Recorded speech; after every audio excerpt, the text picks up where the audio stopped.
Olá pessoal, voltando um pouquinho, dando continuidade então ao nosso vídeo, falando e continuando a parte de transcrição, né? No último vídeo a gente então falou um pouco sobre o que é a transcrição, que é o processo pelo qual a informação contida em um gene, né, que é uma sequência de nucleotídeos lá no DNA que tem relação com uma receita de proteína, ela é copiada, né, pelas células, para que essa receita, para que esse RNA, né, possa então ir até o citoplasma para que ocorra a síntese proteica, tá? Para isso, para que ocorra a transcrição, então nós precisamos ter uma fita de DNA que vai servir como molde, que tem a sequência a ser codificada, que tem o gene. Lembrando que um gene tem 3 regiões, uma região promotora, uma região codificadora e uma região terminadora. Tá? Além do DNA, nós precisamos também da RNA polimerase.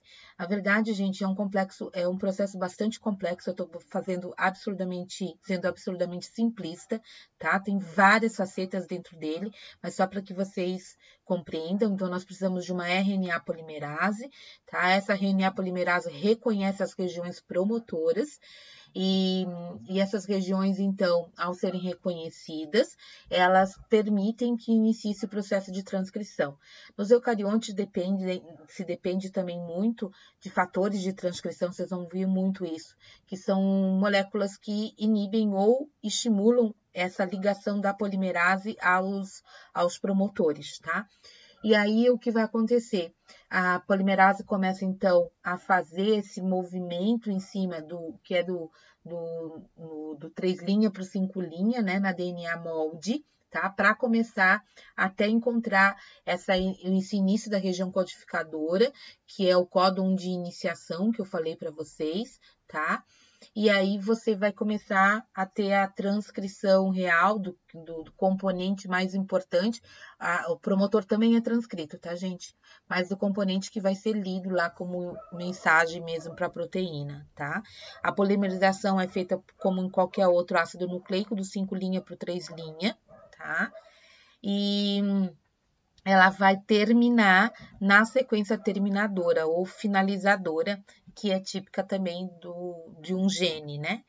Bem, para ver a situação prática, que é importante que a gente veja que esteja aqui, tá? Apenas uma das fitas, o DNA tem 2 fitas, mas apenas uma das fitas vai servir como molde, tá?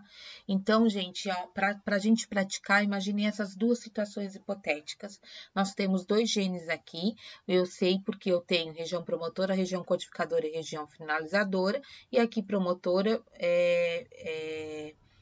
codificadora e finalizadora. Então, eu preciso entender que você sempre vai ter a leitura do promotor pro finalizador, tá? E a RNA polimerase, ela vai fazer a fita do 5' para o 3'.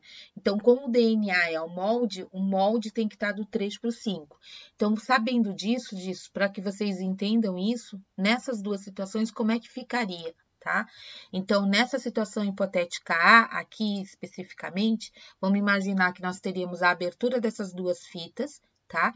E a nossa RNA polimerase ficaria ligada a isso aqui, tá? E a essa região, que é a região promotora. E assim que ela é ligada, ela começará a ler a fita, que é a fita de cima, tá, gente? Lendo a fita de cima, a sequência do RNA que vai ser produzido vai ser, então, ali, ó, qual é o complementar ao T. Complementar ao T é o A, né? O complementar ao A para um RNA é o U, tá? Complementar ao C é um G, outro C, G, tá? Ao complementar ao G é o C, de novo um G, outro C, CC, GG. TA, então é AU, de novo, tá? Ou seja, ó, notem que eu falei, né, a sequência inicial, o códon inicial aqui, ó, o A, o G, tá? Que é típico. Então, você vai ter aos pouquinhos a construção dessa fita de RNA mensageiro até chegar a essa região finalizadora. Quando a nossa a RNA polimerase vai passando aqui, né? Vai construindo essa parte até chegar aqui. Quando chegar aqui, essa fita que foi produzida vai sair lá para o citoplasma. Vai ser produzida toda aqui. Só fiz um pedacinho dela, né, gente? Entenderam? Tá? Então, e aqui na situação hipotética, a RNA-B, a RNA polimerase se liga ao promotor, tá? E quando se liga ao promotor, eu tenho que pensar que essa fita aqui vai ser aberta. Qual que vai ser a fita que vai ser lida, gente? A de cima ou a de baixo? Vamos lá, pensem comigo. A de cima ou a de baixo? Bem, acertou, né? Quem falou a de baixo, né? Então, a de baixo. Então, essa fita que está no 3' para o 5' vai servir como molde. Isso quer dizer que nós vamos ter, gente, olha só, isso que é importantíssimo, tá? Se a RNA polimerase vai migrar daqui para o finalizador, né, e vai utilizar essa fita aqui de baixo, né, qual que vai ser a sequência que nós vamos produzir do RNA mensageiro? Então, é do T para cá. Então, vai ser A, U, ó, G, de novo, códon de iniciação, viu, ó, tá? C, de novo, C, A, né, o T ali, C e assim por diante, tá? Então, essa sequência foi produzida, ó, do 5', tá? E aqui vai ser, se continuar, né? Não vou continuar só para vocês verem, será o 3'. Então, ela foi produzida dessa forma que deveria ser, do 5' para o 3', usando como molde um 3 para o 5, tá? Então, aqui, ó, para cá, daqui para cá, tá? Nessa hipotética B, a fita vai ser lida, vai ser a de baixo. E essa aqui, né, vai servir como molde ou como DNA sense, que eles chamam também, tá? E nesse caso, a fita de cima, que vai ser o DNA sense, o DNA a ser lido para produção, tá? Que é o que está mostrando aqui, ó, tá? Então, na hipotética A, o promotor vai produzir do 5' para o 3' até aqui. Na hipotética B, e aí forma esse RNA mensageiro. Na hipotética B, do promotor para cá, tá? Povo, agora lá, presta muita atenção. A maioria dos exercícios que a gente vê no dia a dia, né, e que a gente lê, não tem sinalizados o promotor e o finalizador, tá? Quando tem, ótimo, eu sei onde daqui para cá, óbvio, do promotor para o finalizador, tá? Mas e quando não tem isso? Quando, imaginem, eu tenho só a sequência, tá? E se eu tivesse só a sequência, professora, como é que eu ia saber? Vamos imaginar essa situação assim, ó. Tá? Eu não sei onde está o promotor e eu não sei onde está o finalizador. Como é que eu vou saber qual é a sequência que vai servir como base? Bem, geralmente vai ter que estar marcado para vocês qual é a sequência base, tá? Se não, você teria que entender que pode ser tanto daqui para cá quanto daqui para lá, tá? Agora, se tem uma sequência só, vou voltar aqui para não perder tudo que eu fiz, né? Tá? Vamos mostrar aqui para vocês. Imaginem a situação seguinte, tá? Eu tenho aqui essa sequência. 3', vou pensar em qualquer coisa aqui. 3', tá? Vou botar aqui uns pontinhos que não seria a base. Vamos botar aqui. TAC, GGG, TTT, ACGG, ATG, tá? E 5', tá? Notem, tenho essa sequência para vocês. Não tem a outra. Eu sei que é uma sequência de DNA, por quê? Porque tem timina, lembram disso? Tá? E no exercício está dizendo, faça a transcrição dessa fita. Então, por onde que eu vou começar? Poxa, já tá me dizendo, né? Essa fita tem o 3 linha, ela vai servir como molde sempre do 3 linha para o 5 linha para se construir uma do 5 linha para o 3 linha. Opa, desculpa aqui. Só fazendo ao mesmo tempo que acontece isso. Do 5 linha para o 3 linha. Então, aqui você teria ó, o A, o U, porque é um RNA, o RNA não tem T, no lugar do T é um U, né? Depois nós teríamos o G, o C, o A, o U, de novo, né? O G e assim sucessivamente até chegar ao 3 linha, tá? Então, quando eu tenho uma sequência onde não está mostrando o promotor e o finalizador, tá? Eu tenho, e ela tá única, eu vou do 3 linha para o 5 linha. Ah, e se tivesse assim, professora, ó, e se tivesse ao contrário? Vou mostrar a mesma sequência. E se ela tivesse ao contrário, prof? Se aqui fosse 5 linha e aqui 3 linha. Essa sequência de RNA mensageiro aqui de baixo estaria certa? Não, gente, estaria errada, tá? Porque nesse momento, né, a RNA polimerase, lembra, ela vai fazer essa leitura aqui, opa, daqui para cá, tá? Então, o RNA mensageiro formado seria qual? Vou botar aqui, tá? Do 5 linha.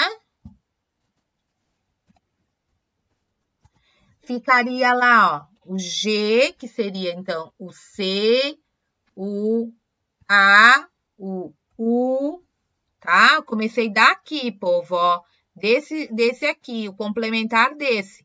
Um C, o complementar desse. Um A, complementar desse. Um U, porque não tem T no RNA, né? Depois, de novo, ó, um C, tá? E assim sucessivamente até chegar ao final, que seria essa parte, que seria essa parte aqui, né? E aí a gente teria a última base aqui seria, então, um U e um A, e a sequência que seria 5 linhas. 3 linhas. Tá? Então, notem que dependendo a ordem, né, nós vamos ter uma sequência completamente diferente de RNA mensageiro. O povo tem que entender, porque dependendo para onde que vai, você tem uma sequência diferente, que gera uma sequência diferente de aminoácido, que é uma proteína diferente, tá? Ai, eu não esqueci. É importante que vocês entendam isso. Tá? E se não tiver número, professora, pode acontecer de, por exemplo, ter num exercício uma sequência sem número. Opa.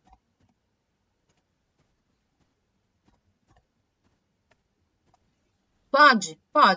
Sempre que tiver uma sequência sem número, vocês vão sempre começar da esquerda para a direita, tá? Quando não tem numeração do 3 linha no 5 linha de uma sequência de DNA e pede para vocês transcrevê-la, vocês vão usar da esquerda para a direita, ok? Da esquerda para a direita. Se tiver número 3 linha, 5 linha, vocês vão pegar a sequência do 3 para o 5 no DNA, para que vocês possam montar a fita do 5 para o 3. Tá? Que é o que eu fiz aqui com vocês. E quando tiver, por acaso, a sequência com promotor e finalizador, vai sempre do promotor para o finalizador, né? E se tiver duas fitas, usem ali a fita que tem o 3 para o 5 como molde para a construção do 5 para o 3, tá, gente? Então, não esquecer isso. É essencial que vocês não esqueçam isso. Tá bom? Bem, isso para que vocês compreendam como é que é feito, tá?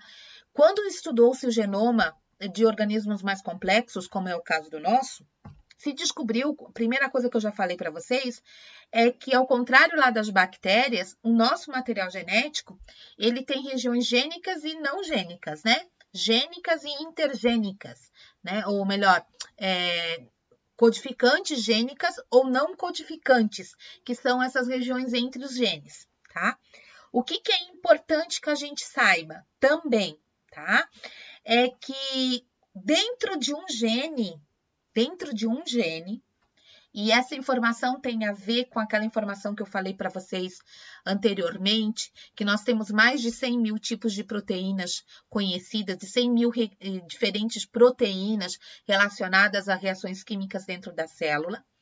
Mas quando eles foram fazer o nosso genoma humano, quando eles sequenciaram o genoma humano, e eles foram procurar o que é gene, o que não é, o que é gene, o que não é, nesses 3 bilhões de nucleotídeos, eles notaram que nós temos só 30 mil genes. Eles não encontraram, fizeram várias e várias vezes isso, e não encontraram mais do que isso, tá? Tem alguns autores que falam entre 25 e 30 mil genes. Onde é que estariam as receitas de todas as outras proteínas? Se existem, elas são conhecidas, fora as que não se conhecem, tá? Tem várias que não se conhecem. Então, aonde é que estariam? E essa informação que eu vou passar agora tem a ver com como são produzidas muito mais proteínas do que receitas existem dentro do DNA, tá? Que é o quê? Se descobriu que o gene, dentro do gene, tá? Dentro da região codificante do gene, então tem o promotor, tem a região codificadora e tem a região terminalizadora, tá?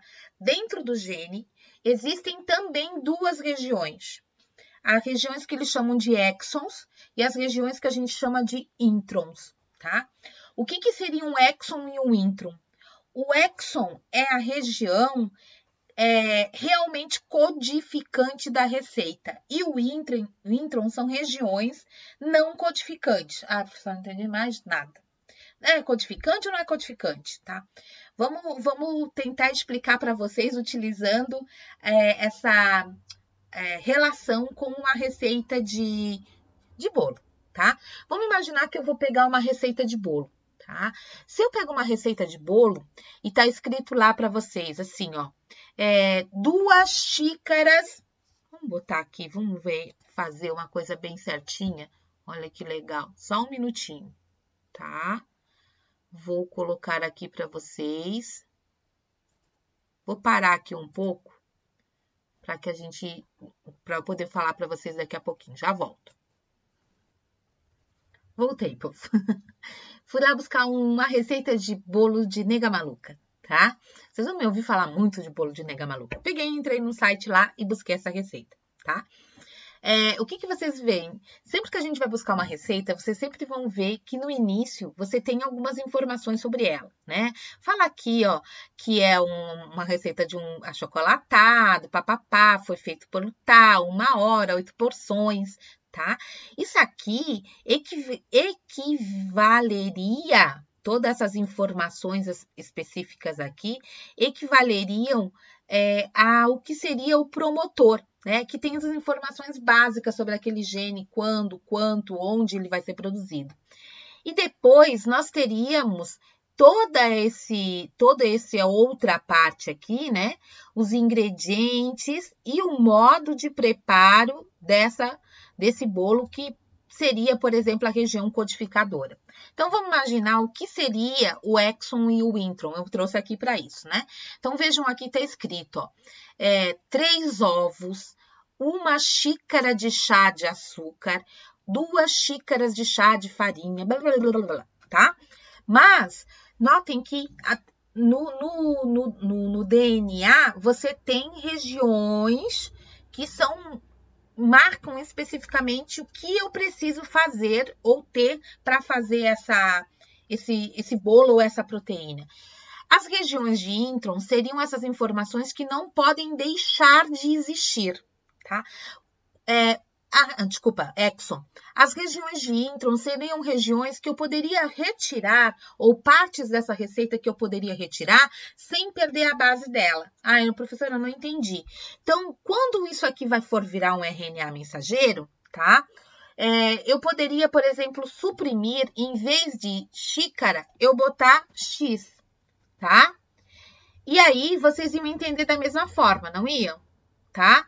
Se eu colocasse, em vez de chá, tá? Simplesmente o C, também a gente saberia, tá? Em vez de colher de sopa, eu botasse colher S, até tirasse o D, porque não me importa, tá? Eu poderia entender que é uma colher de sopa de fermento em pó, tá? De fermento. Uma pi de sal. Tá? Então, o que acontece? Notem que eu posso, no DNA, eu vou ter informação completa, tá? Todinha, bonitinha dessa receita. Mas existem partes dessa receita que são essenciais, que seriam as regiões de exon, que falam de coisas que não podem, digamos, ser eliminadas, né? E algumas partes que eu poderia tirar sem comprometer a receita final. Isso é que a gente chama de introns, tá? E exatamente isso, os introns, eles então são chamados de sequências intrometidas, tá?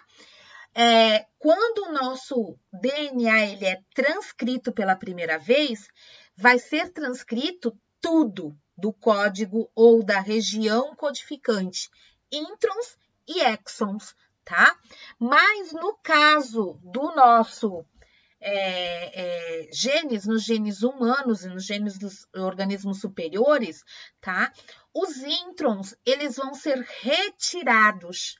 Eles vão passar, essa sequência inicial, ela vai passar por um processamento, que é a retirada dos introns e a colocação num RNA mensageiro apenas dos exons, tá? Esses RNAs que só têm os exons são chamados de RNAs maduros e eles podem chegar a ser 10 vezes menores do que o RNA inicial, o primeiro transcrito que foi produzido, tá? Isso acontece ainda no núcleo e o que tem a ver isso com as diferentes formas ou tipos de proteínas? Durante essa retirada do intron, isso aqui é um termo que é conhecido como splicing, tá? Splicing, tá? O splicing é a retirada de introns e a união dos exons, tá? O splicing, ele é comum. Toda vez que ocorre a transcrição, vai acontecer o splicing, tá? Só que pode acontecer o que a gente chama de splicing alternativo. O que seria um splicing alternativo? Ele é o grande responsável pela formação do que a gente chama de isoformas de proteínas.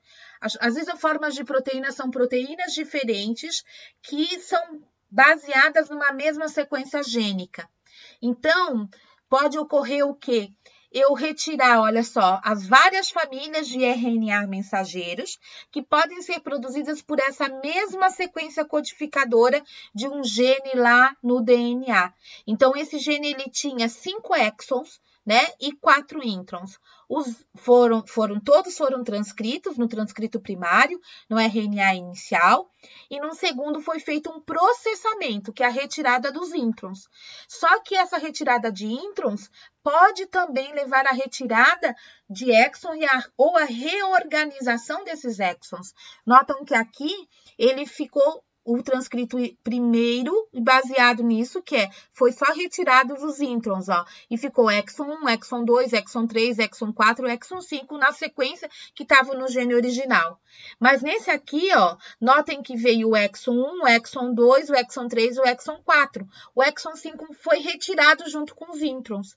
Nesse outro, nós temos o 1, o 2, o 4 e o 5. Nesse 1, o 3, o 4 e o 5. Então, eu posso, baseado no número de exons, ter de um gene só, formar várias isoformas de proteínas.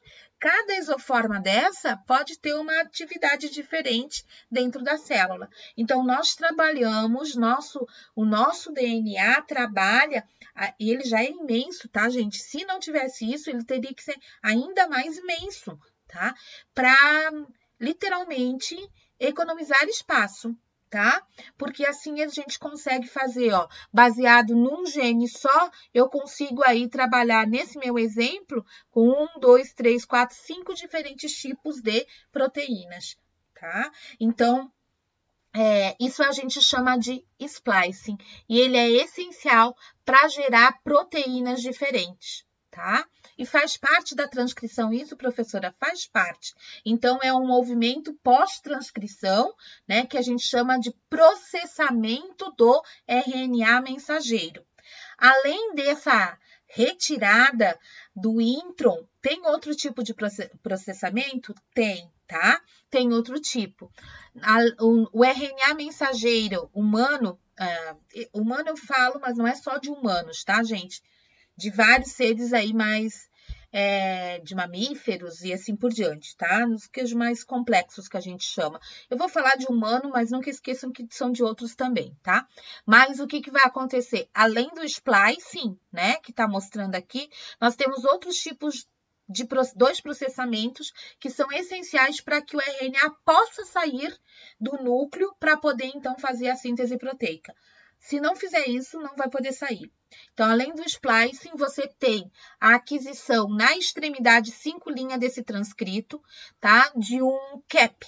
O cap é uma região que é colocado na parte do 5', que é uma parte protetora, tá? E na região 3' é feita uma cauda poliar. O que é isso? A gente chama de poliadenilação.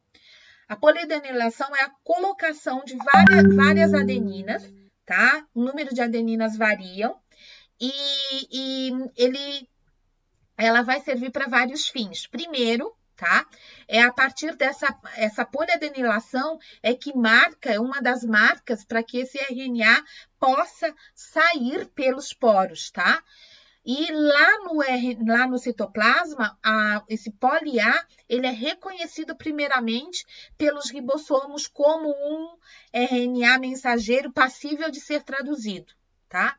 Além disso, essa cauda poli-A, ela é protetora contra a degradação desse RNA. Enquanto tiver adeninas nessa cauda, nessa parte externa ali da cauda, na parte mais 3', né?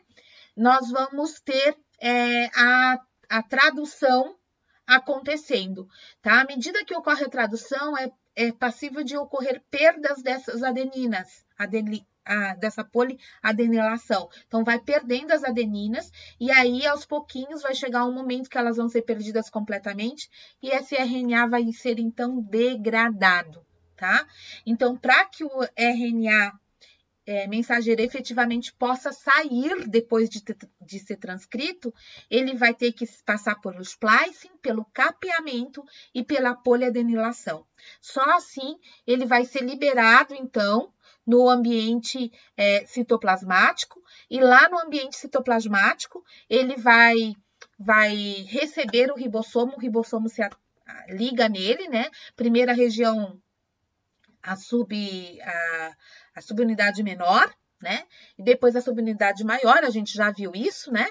E aí, essa fita vai ser percorrida pelo ribossomo, e à medida que ocorre esse percorrimento, você tem a entrada dos RNAs transportadores, trazendo os aminoácidos. Esse processo a gente chama de tradução, tá? Então, essa figura mostra exatamente, ó, que do DNA existem a formação de vários RNAs, pré-RNAs primeiros, ou RNAs imaturos, que vão ser processados, né? E a partir do processamento, você tem, então, a possibilidade de ter o processo que a gente chama de tradução. Ok, gente? Tá? Então, aqui, de novo, um outro esquema mostrando o mecanismo de biossíntese de proteína a partir de um trecho de DNA. Então, aqui está o DNA, né? Mostra aqui o início da transcrição, o sentido da transcrição. E aqui está mostrando, na verdade, que essa região aqui seria um exon. Desculpa, aqui, ó. Observe que sua hélice inferior será transcrita e que as bases nitrogenadas em destaque compõem um intron a ser removido do processo. Então, está mostrando, ó, qual seria, né, a fita originada como pré ou pró-RNA mensageiro, tá? A fita seria toda aqui, que é o A, U, G, G, A, G, C, U, A, C, G, G, A, U, A, C, tá? Só que depois do processamento eu vou tirar toda essa parte aqui. Então, vai ficar como produto final do processamento o RNA mensageiro, que vai ser o A, U, G, G, A, U, A, C. Esse vai ser o RNA processado, tá? Pelo splice. Vai formar um cap na região, numa região, e a poliadenylação na outra, e aí você tem essa sequência podendo partir para o citoplasma.